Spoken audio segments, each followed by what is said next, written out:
The verdict is in, and now one of the most controversial cases in the history of Pakistan has been thrust back into the limelight.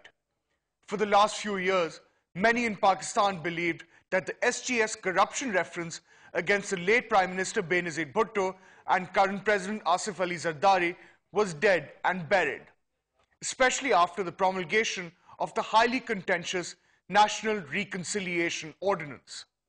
The reference itself was filed against Benazir Bhutto and Asif Zardari some 11 years ago in 1998.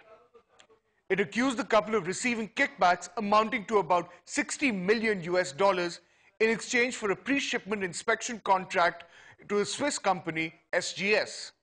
Petitions were filed in both the Lahore High Court and before a Swiss magistrate. Although both Benazir and Zardari were convicted by the Lahore High Court, the verdict was set aside in 2001 due to the partisanship of the presiding judge. And it is not only the local courts that found the former Prime Minister and the current President of Pakistan guilty of corruption. In 2003, a Swiss court convicted Benazir Bhutto of simple money laundering.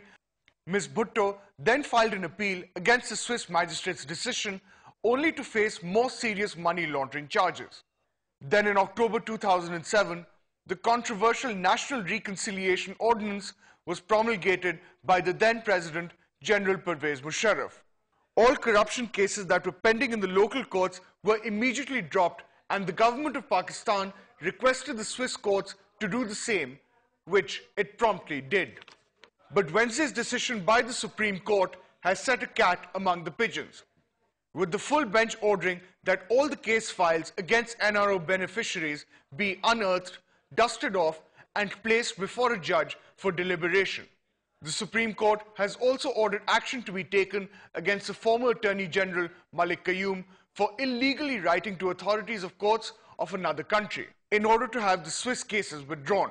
But with the Supreme Court ordering the reopening of cases registered against the NRO beneficiaries, many political and legal experts are wondering if the courts in Switzerland will follow suit. Fahad Hussain, Dawn News, Karachi.